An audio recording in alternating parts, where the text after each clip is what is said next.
Don Daniel, muchísimas gracias por conectarse. Muchísimas gracias a quienes están acá en este webinar que tenemos hoy en Pro Costa Rica para analizar la propuesta que presentó el gobierno al Fondo Monetario Internacional. Agradecemos la presencia de ustedes y de las personas que se están conectando. Tuvimos una muy buena participación por parte de las personas que se interesaron en esta primera serie de webinars que vamos a estar realizando con especialistas, y en este caso le corresponde a usted iniciar, don Daniel. Entonces, le cedo la palabra y muchísimas gracias por su compañía esta mañana. No, con muchísimo gusto. Al contrario, muchas gracias a ustedes por la invitación y tomarme en consideración para estos webinars. Perfecto, iniciamos. Tal vez antes de empezar, don Daniel, y dando un poco de contexto, pese a que es el tema en boga durante estos días, Costa Rica la semana anterior presentó una propuesta al Fondo Monetario, en realidad no al Fondo Monetario Internacional, sino al país, de lo que sería la propuesta al Fondo Monetario Internacional. La propuesta en realidad ha sido criticada por todos los sectores, cámaras empresariales, sindicatos, personas del sector privado y personas del sector público, y en especial se le ha tachado de poco realista, cortoplacista, y que no tiene realmente una viabilidad ni política, ni económica, ni tampoco sería algo que tenga un sustento real para el Fondo Monetario Internacional. Entonces, ¿cómo ve usted esto? ¿Qué alternativas tiene Costa Rica? Y realmente, ¿qué es el camino que se podría seguir? Hay que entender primero que lo que se está viviendo en Costa Rica es una situación totalmente anómala y que posiblemente muchos de los que estamos acá hoy ni siquiera tenemos conocimiento de lo que sucedió en el año 1980, porque muchos comparan esa situación con la que está sucediendo hoy, y vuelvo y repito, posiblemente la mayoría de nosotros simplemente lo estudiamos en un libro o nos lo contaron nuestros abuelos. El tema acá es que para eso es la historia, para no repetirla. Hoy tenemos prácticamente unas finanzas públicas muy deterioradas a las puertas de un 2021 que señala un 9,9% según el Ministerio de Hacienda como déficit fiscal. De hecho, por ahí se habla de que no es 9,9, sino que es más arriba. Pero bueno, en fin, vamos a utilizar las cifras oficiales. Esto quiere decir que cada día los ingresos tributarios no alcanzan para los gastos, o podemos decir que los gastos van más arriba que los ingresos. Bueno, en fin, al final tenemos una separación que desde el año 2008, que estábamos en 0% del déficit fiscal, hoy estamos muy deteriorados. Esto quiere decir que en perspectiva Venezuela, Brasil y Costa Rica son los peores países que tengan un déficit fiscal ya prácticamente estratosférico, cuando el indicador tiene que ser 3% normal, ¿no? Y aquí estamos nosotros casi que por el 9%. Entonces, por ahí estamos bastante graves. Para meterle un poquito más de candela a todo esto, lamentablemente se necesita más deuda que lo que recaudas en tributación. Eso sí quiere decir que necesitas deuda, deuda y más deuda. Entonces, no hay forma de parar esta bola de nieve a menos que hagas algo de pie de plomo, que tengas que hacer algo de reformas estructurales y, por supuesto, tener que ver cómo alguien te puede ayudar a apagar este mega incendio que hoy en día se llama la finanza pública de Costa Rica. Para ese apagador de incendios existen diferentes entes internacionales, en el cual el más conocido es el Fondo Monetario Internacional, que está creado para eso y que por supuesto es el primero que entra en la palestra. Entra en la palestra porque te brinda el dinero lo más rápido posible, porque como el problema que tenemos en Costa Rica es dinero, hay que resolverlo con dinero. Entonces, acá el señor Fondo Monetario te dice, yo te puedo dar algo que se llama una facilidad de financiamiento extendido, lo que se llama el Extended Funds Facility en inglés, el EFF, y a partir de ahí puedo negociar, darte una plata que necesites, que hoy se llama 1.750 millones de dólares.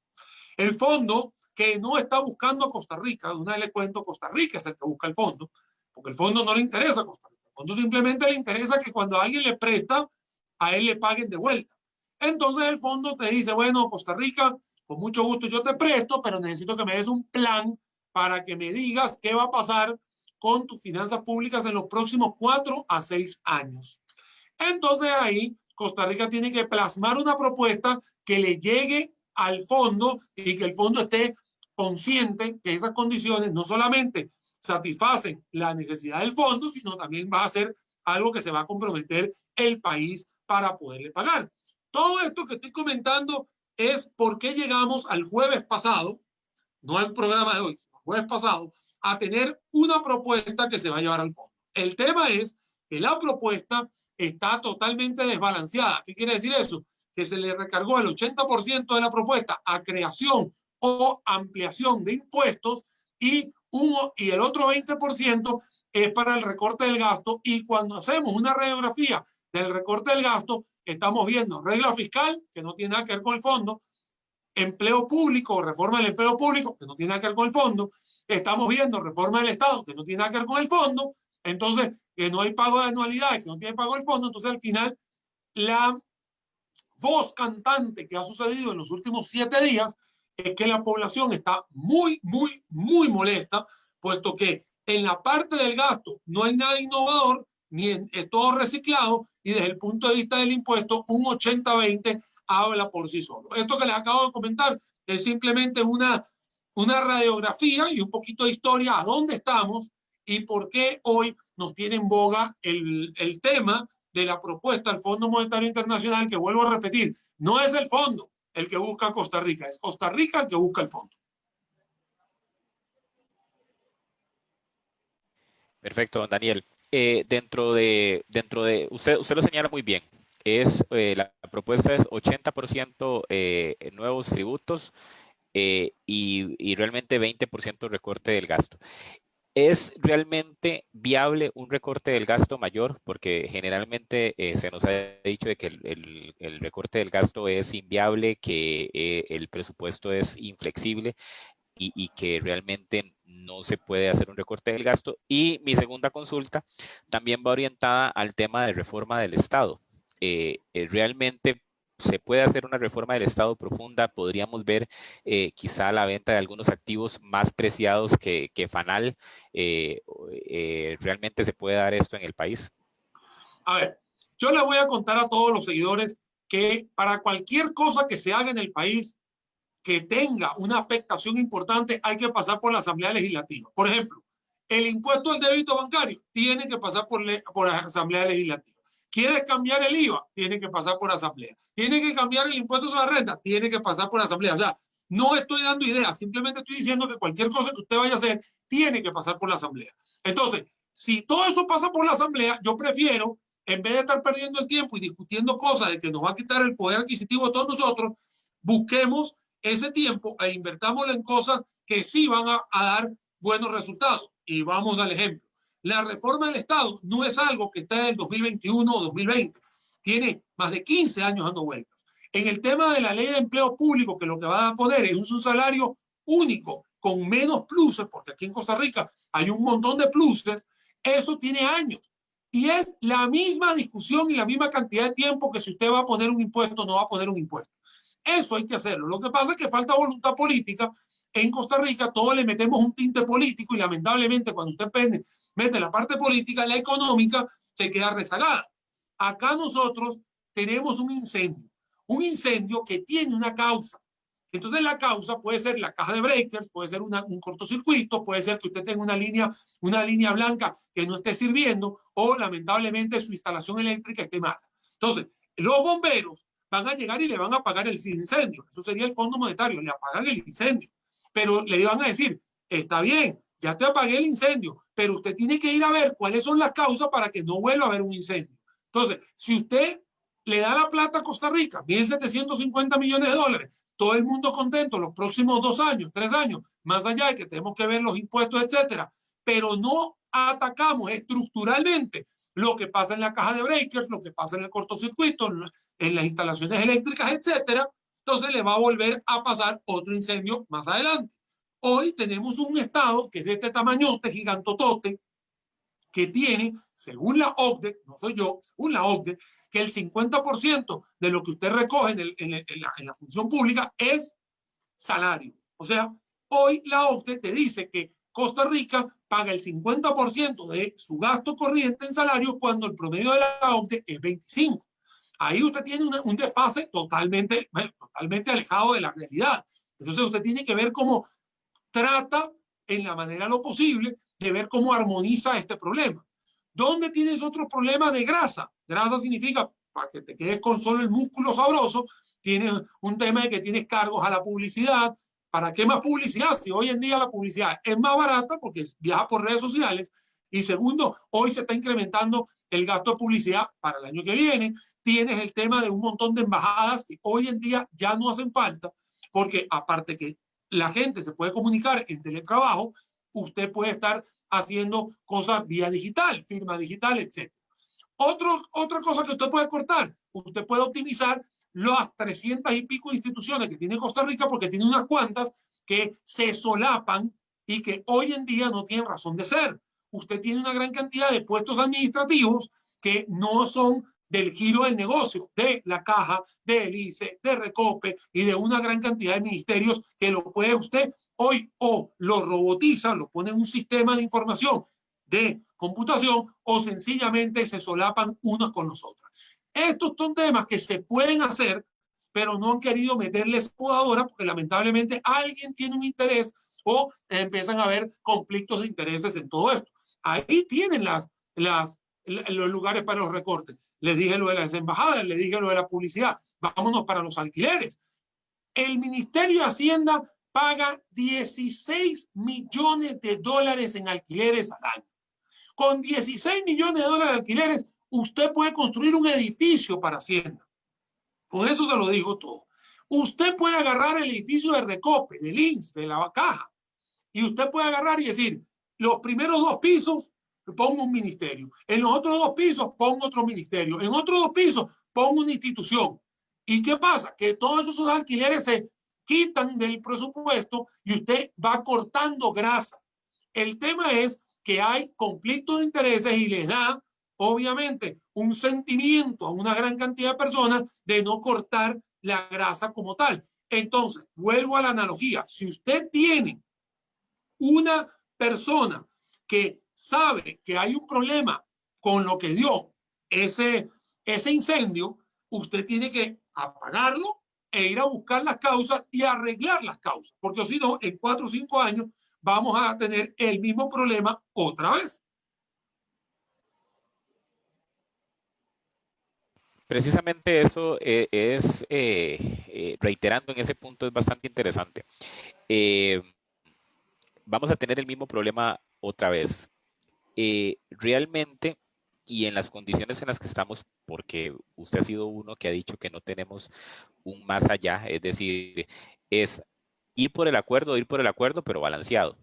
Entonces, ¿ve usted viable y con el escaso margen de tiempo que tenemos que Costa Rica logre un acuerdo realmente que sea doloroso, pero que sea consensuado con todos los sectores?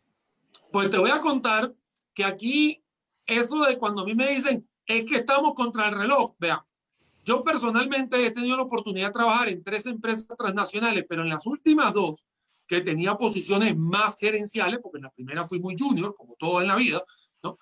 A mí me dijeron tranquilamente, Daniel, al igual que el resto de mis compañeros del departamento, tienen 5 días para resolver. Así de sencillo. O sea, así de sencillo.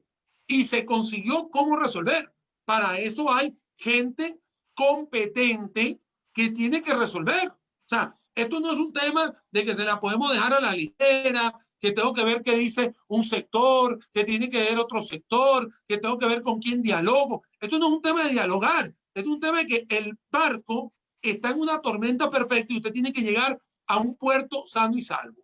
Y hoy la gente que está ahí tiene que ser la competente, porque si no es competente, por favor salga y deje que los competentes resuelvan el problema.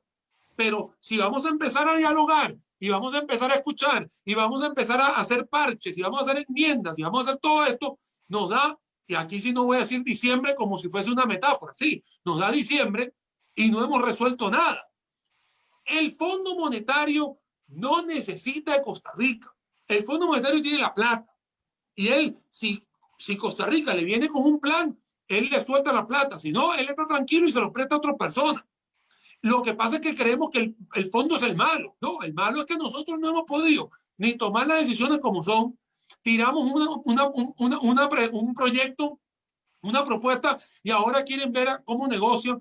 No, usted tiene que tener un liderazgo y sí, en este caso el líder tiene que ser la cabeza de la presidencia y ahí no podemos hacer nada.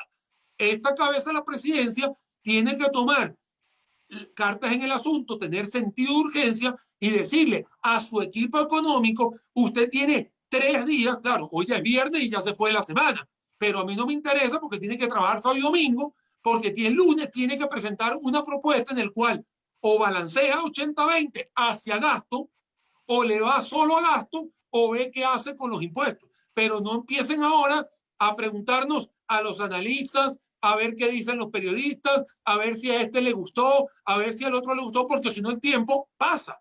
Vuelvo a repetir, en una empresa privada, que a mí me sucedió, a mí me dijeron, tienen 5 días y tienen que ver qué hacen. Y claro, teníamos que ver qué hacemos, tenemos que negociar, tenemos que ir a salir, tenemos que hacer corrida financiera, 2 días no dormí, ¿ok? Tuve que dormir el fin de semana, pero había una premura porque casualmente en esas 2 empresas había un recorte presupuestario en el área donde yo estaba.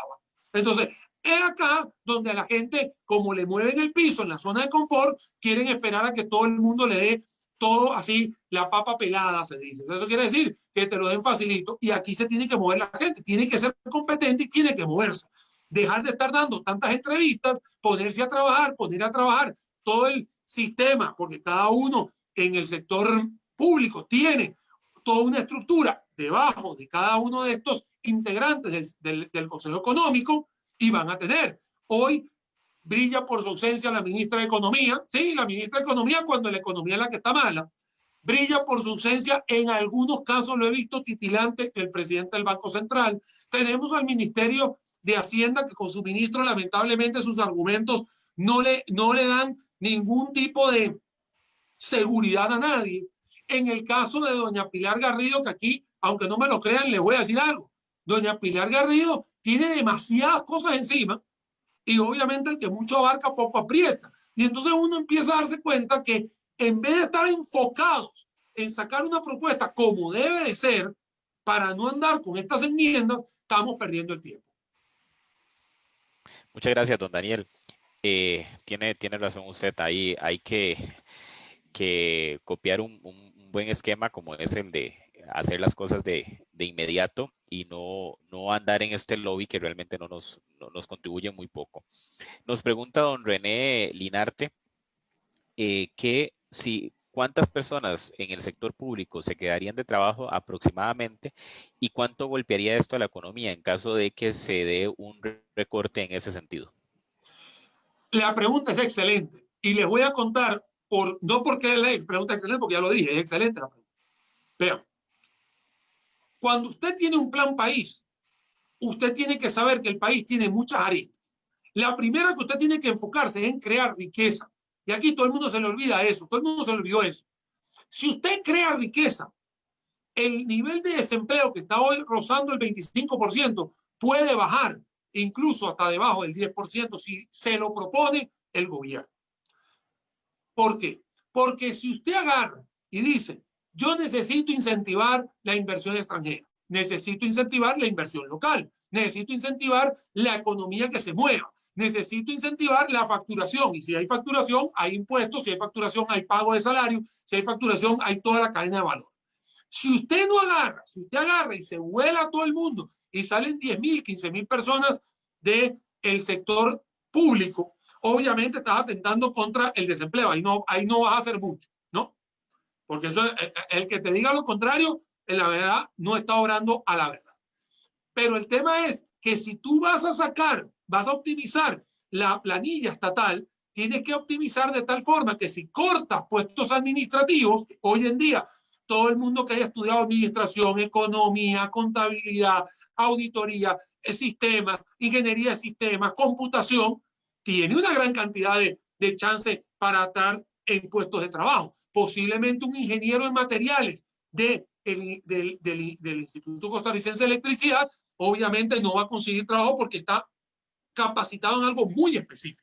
Entonces ahí también viene un poco la planificación, que si usted va a recortar, recorte de tal forma que la probabilidad de que las personas se vuelvan a insertar en el sector privado sea muy alta. Pero claro, un sector privado que tiene que estar dinamizado, no un menos 7,8% que tenemos indicador mensual de actividad económica, que si bien es cierto, hay un tema de COVID-19 dando vueltas, le estamos echando la culpa a la pandemia de todo lo que está pasando y eso no es así. La calificación de riesgo de nosotros desde el 2011 viene capa caída.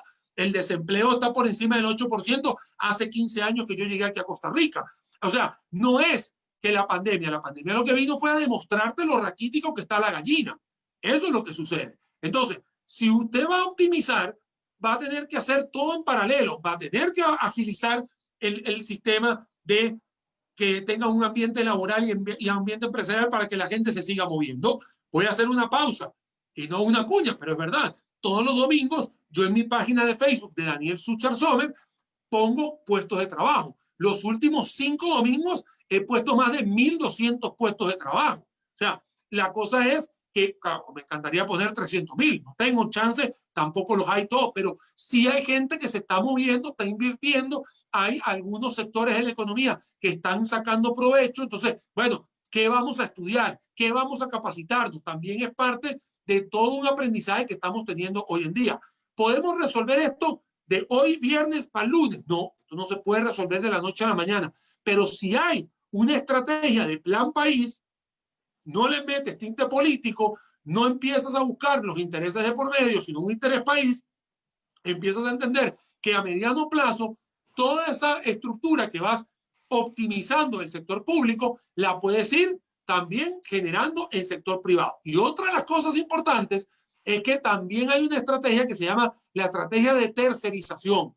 Hay puestos en la caja, en las universidades, en el Recope, en el ICE, en los ministerios, que no son de la naturaleza del ministerio. La parte de seguridad, la parte de mantenimiento, cocina, árbitro de fútbol, choferes, todas estas posiciones que generan lo que se llama pasivos laborales y tiene que pagar de pluses y tiene que pagar un montón de cosas, lo puedes tercerizar, no se lo cargas al presupuesto nacional, tienes un desarrollo en el ámbito privado, pero tienes un Estado que cada día se vuelve más chiquito. Eso significa ganas de poder optimizar todo esto y no estás atentando contra el desempleo si haces eso. Y hay una pregunta que me hiciste antes, se me olvidó haciendo la intervención, que tiene que ver con la venta de activos. La venta de activos, se lo voy a explicar a todos. Usted tiene una deuda muy grande y se voltea y va a la cochera y usted se da cuenta que tiene una patineta, una bicicleta oxidada, una bicicleta más nueva, una moto y 2 carros. Si usted vende la patineta y la bicicleta oxidada, estamos claros que es un pellizco al vidrio, eso no le van a dar nada. O sea, fanal y vista, son esas 2 cosas. Pero si usted dice, estoy en una situación crítica y me tengo que sacar uno de los carros, que puede ser el INS, que puede ser el Colby o que puede ser el BCR, y sé que con esa venta puedo bajar un poco el problema que tengo de la deuda, va a tener que hacerlo aunque le duela. ¿A quién no le duele zafarse de algo tan sentimental como un carro nuevo o una línea blanca? Cualquiera. Pero si ya llegaste al punto en que tienes que tomar esa decisión, I'm sorry, pero vas a tener que tomarla. Entonces, si tú vendes algo que mueva la aguja, te va a dar una menor presión a la deuda. Pero esto no es la solución única, es una solución que es conjunta a el resto de las soluciones que se tienen que hacer dentro de Costa Rica. Perfecto, don Daniel. Nos pregunta aquí otra persona ¿cuál es la responsabilidad de los diputados por votar presupuestos sin recorte o leyes sin sustento presupuestario? Bueno, la verdad es que la respuesta está en la misma pregunta, ¿no? Los diputados de la República, sea quienes sean hoy en día que tengan sus tendencias o ideologías, ellos son los que pertenecen al poder legislativo. El poder legislativo en una democracia, al igual que en muchos países, Costa Rica también, es el que aprueba, deroga y hace las leyes. Y el poder ejecutivo es el que ejecuta. Entonces,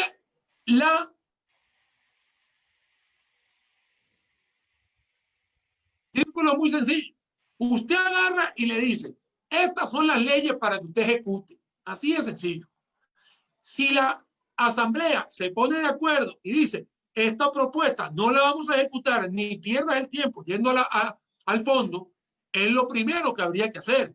Yo no estaría hablando con tanta gente, porque hay un dicho que dice que si quieres hacer la paz, no hables con tus amigos, habla con tus enemigos. Es una frase muy normal. Entonces, si sabes que hoy en día el que te va a trancar la jugada es el poder ejecutivo, el legislativo, lo que tiene que hacer el ejecutivo es ir al legislativo, sentarse con los legisladores en lo que se llaman encerronas de verdad, no una encerrona por Zoom, no, una encerrona de verdad, que los asambleístas tengan un buen grupo de asesores en el tema económico y financiero, porque no dudo que en el resto de las cosas lo tienen, muchos de ellos, pero en el tema este que estamos viendo, van a tener que ver a quién agarran de sus asesores para que todo el mundo se reúna. No puede ser que haya 57 mentes ahí y las 57 mentes no tengan cómo sacar el país adelante. Entonces, se reúnen las 57 mentes con el equipo económico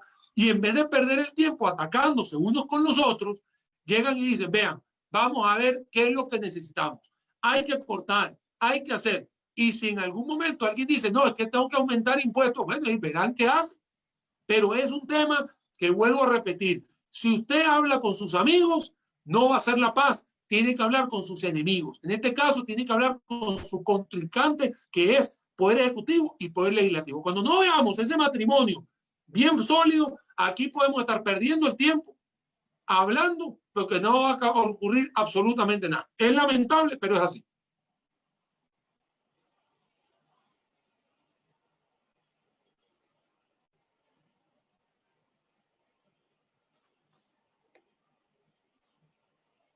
¿Aló? Don Daniel, ¿me escucha? Ahí. Sí. Me indica otro señor, don Carlos, que si sería bueno o es un número adecuado el recorte de 7,000 empleados que habló la ministra Garrido durante la presentación de la semana pasada. Bueno, le voy a contar a don Carlos que en realidad las 7,000 personas están atañadas o es lo que espera que la movilidad laboral voluntaria vaya a pegarse a esas 7,000 personas. Y te voy a decir algo, no a don Carlos, a todo el mundo y en mi opinión. ¿Quién en su sano juicio hoy, en un ambiente de 24,4% de desempleo, va a dejar el reino del sector público? O sea, ¿quién lo va a hacer? Nadie. O sea, no hay nadie. A menos que el paquete de salida sea tan atractivo o que esas 7,000 personas prácticamente son las que van a estar a la vuelta de la esquina jubilándose. Pero ¿quién en su sano juicio puede agarrar y va a decir, no, yo me voy a jubilar o yo me voy a pegar a la movilidad laboral voluntaria? Le voy a contar una historia. Hace muchos años, en Venezuela, Petróleos de Venezuela hizo una optimización impresionante. Esto lo viví yo, o sea, lo viví. Yo no lo estudié, lo viví. Y esa optimización que hizo que Petróleo de Venezuela fuese una de las empresas más grandes del mundo en petróleo entre el 93 y 95, hizo movilidad laboral voluntaria. Pero esa movilidad laboral voluntaria te aseguraba un año de liquidación. O sea, es como que si te liquidaran y en vez de darte un mes, te daban un año. Entonces, claro, mucha gente dijo, un año me la juego, un año yo puedo conseguir trabajo o puedo hacer una empresa o me acojo a esto. Entonces, el paquete de salida, que en aquel momento se le llamaba la cajita feliz de Petróleo de Venezuela, sirvió para mucha gente. Habría que ver si hay una cajita feliz para esta movilidad que sea tan atractivo para que la gente lo haga. Pero yo creo que esos 7,000 lamentablemente no se va a coger nadie, a menos que a la vuelta de la esquina sean personas que están listas para jubilarse. Nos consulta y aquí vamos a dar un espacio de 5 minutos más para ya concluir con este primer ejercicio. Nos consulta don Fernando Rondón que qué se hace para proteger el patrimonio y la empresa privada. Me imagino que él es empresario. Bueno, aquí nos cuenta, dice que es de Neumáticos ZR y que cómo hace también para, o cómo sería este escenario realmente con lo que ya usted vivió en Venezuela. A ver, yo le voy a contar un tema. Yo sé que Venezuela es un nombre que hoy en día causa mucha indignación porque hace muchos años, en los años 70, se le conocía como Venezuela Saudita y fue el puntal del desarrollo de toda Latinoamérica. tuve la oportunidad, tuve la suerte, bueno, en fin, así fue mi vida y tengo la oportunidad yo de brindarles algunas experiencias y algunos estudios, ¿no? Porque al final es un complemento de ambos. Pero en realidad, cuando tú estudias el caso argentino, boliviano, en algún momento el peruano, chileno, etcétera, cuando tú te das cuenta que tú atentas contra el sector privado es el único que puede agarrar sus maletas y se puede ir. El sector privado usted lo tiene que dejar trabajar.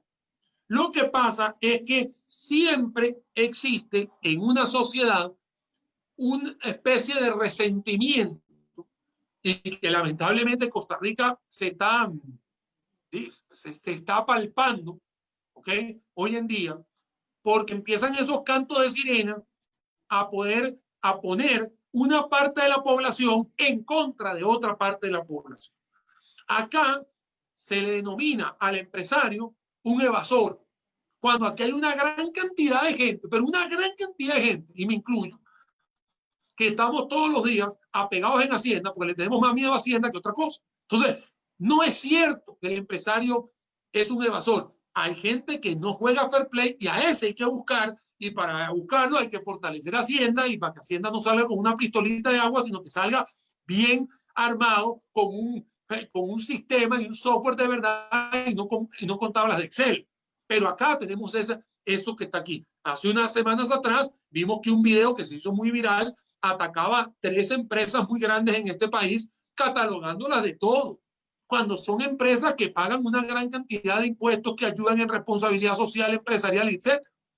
Y acá hay pequeños, medianos y grandes. Acá las pymes representan el 95% del parque industrial. O sea, que le va a decir que las 95% son malas. Ese es el problema, que empiezan los cantos de sirena a hacerse y a hacer un malestar que se termina desinflando cuando le das trabajo a la gente, ¿no? Y la gente ya empieza a entender el sacrificio de todo esto.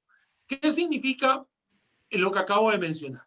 Cuando un país se vuelca a la generación de riqueza, empieza a meter menos trabas en los impuestos, menos trabas burocráticas, simplificación de trámites, empieza a buscar la competitividad y todas las trabas competitivas que hay en un país. Y Costa Rica, electricidad más cara, gasolina más cara, tienes que pagar una caja costarricense de seguro social, que las cargas sociales son altísimas. Ahorita quieres poner un impuesto sobre la renta de 36%, el más alto de la OCDE. O sea, entonces, en vez de ir caminando hacia un tema de competitividad, de que la gente quiera salir a consumir, de que la gente quiera invertir, está yendo sentido contrario. Estás espantando la inversión. Mucha gente, una vez, como tengo la oportunidad de estar en diferentes escenarios, el año pasado, que podía estar, obviamente, físicamente con mucha gente, ¿no? Por tema de pandemia no lo estamos. Una vez una persona me dijo que se vaya. Y yo le digo, usted no sabe la gravedad del asunto, porque en el año 99, Venezuela, la gente decía que se vayan, que se vayan, que dejen de meter miedo. Cuando de repente empezaron a ahogarlos y las empresas se fueron poco a poco. Hoy tienes un país que es el país más pobre de Latinoamérica detrás de Haití.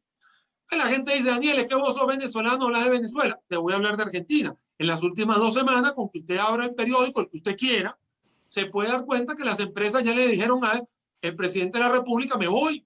Y me voy significa desempleo que no lo vas a volver a recuperar. Entonces, cuando creemos que estamos haciendo algo en pro de un país, en realidad lo que le estamos haciendo es un daño cuando no estás pensando en la generación de riqueza. Riqueza no son millones de dólares. Riqueza es simplemente que usted ponga una semilla y le nazca un árbol. El árbol puede ser muy grande y muy frondoso, o puede ser un arbusto pequeño, pero dependiendo para cada quien, ese arbusto es tu mundo. Entonces, es ahí donde la gente tiene que poner las barbas en remojo de lo que pasa en estos países que en algún momento dijeron, no, no se van a ir y se están yendo, y que lamentablemente lo que se va no vuelve tan fácilmente. Don Daniel, ya para concluir, me gustaría que usted hiciera una reflexión sobre varios puntos. El primero, creo que rescatar lo que nos indica que sí se puede realmente hacer recortes, que sí hay espacio, que será doloroso, pero que es una de las vías necesarias. El segundo es, como decimos los costarricenses, que nos arrollemos las mangas, nos pongamos a trabajar y que en 3 días realmente tengamos una propuesta seria y dejemos de lado las entrevistas y el lobby que no nos va a conducir a ningún lado. Y el tercero realmente es lo que se necesita para que el sector productivo genere riqueza y, por ejemplo, haya empleo y que la producción realmente se reactive, haya una verdadera reactivación económica, pese a que estamos en un escenario de pandemia. Vea, cuando una persona en el mundo, tiene empleo y tiene ingresos, ¿no? Porque acuérdense que los empleos, hay subempleo y no sé qué. Cuando usted tiene empleo y genera riqueza, riqueza su ingreso, y usted se voltea y usted tiene ya sea un núcleo familiar o tiene su propia casa, etc. Y usted sabe que toda esa gente está feliz y usted va a estar feliz. Así de sencillo, es una ecuación que no falla. Si usted le da empleo a la gente va a estar feliz. Si usted le regala el dinero, la gente no aprende a pescar. Entonces, dentro de 6 meses, vas a volver a tener a gente pidiendo el bono proteger. Eso es lo que sucede. ¿Qué pasa con los regímenes más de izquierda o socialista? Empiezan a darle muchos bonos a todo el mundo, pero la gente se acostumbra a ese bono o a ese regalo y cuando le toca hacer una riqueza, no sabe hacerlo. Esto es muy importante. Cuando usted agarra y se enfoca en generar riqueza, en generar empleos, en generar mejores condiciones laborales, condiciones empresariales, la ecuación le sale fácil. Pero si usted se empieza a poner de que, ay, si corto aquí, me van a ver feo acá, el periódico tal me dice una cosa, el mundo este me dice el otro, en el Facebook Live el otro dijo otro, y te empieza a desenfocar, lamentablemente perdemos el tiempo. Y el tiempo apremia. ¿Por qué? Porque el 30 de septiembre hay que pagar todos los salarios del sector público. Y el 15 de octubre hay que pagar el sector público. Y el 30 de octubre, así sucesivamente, cada quincena hay que pagarlo. Y si no hay cómo pagarlo, hay que seguir buscando los préstamos. Entonces, en reflexión, yo le pediría primero a todos los que están escuchando este Facebook, primero darle las gracias, ¿no? Obviamente que me escuchan, y que uno no tiene la última palabra. Usted agarró, escuchó, y usted mismo va a decir, ok, ¿qué me quedo y qué no me quedo? ¿Qué me gusta, qué no me gusta? Y saque su propia conclusión. No se deje llevar porque alguien dijo A, o la otra dijo B, o la otra corporación dijo C. No, usted saque su propia conclusión. Pero Daniel en este caso es muy pro a generar riqueza, porque usted puede poner el IVA al 15, usted lo puede poner al 18, usted lo puede poner el impuesto sobre la renta al 50, pero si usted no factura cero por cualquier cosa, da cero. Entonces ahí es algo que yo estoy muy asentado en la galleta, como se dice acá, de que hay que buscar la riqueza, hay que buscar cómo generarla. Y la única forma de generarla es buscando quienes la sepan hacer. Y es el 87% de este país que está en el sector privado, que puede sacar adelante todo esto, puesto que lo que gana y lo que genera el sector privado es lo que termina pagando el sector público. La gente cree que estar en el sector público es malo. No, el sector público no tiene la culpa. Es los que toman decisiones en el sector público y el que toma la decisión en el sector político de que tiene que ver cómo recorta todo esto para entrar a la analogía que empecé la entrevista. Usted puede apagar el incendio, pero si no cura las causas del mismo, en los próximos 2-3 años vuelve a ocurrir otra desgracia igual. Perfecto, don Daniel, muchísimas gracias. Él es don Daniel Zúcar Sommer, él es analista en economía, profesor universitario también, un especialista. Estamos muy acostumbrados también a verlo con los cartelitos como el que tiene atrás con información para todos nosotros. Los invitamos para que nos sigan en el perfil de Pro Costa Rica. Vamos a estar haciendo este tipo de ejercicios constantemente y ojalá que realmente haya una propuesta pronto que sea real y que se ajuste a las necesidades del país. Muchísimas gracias.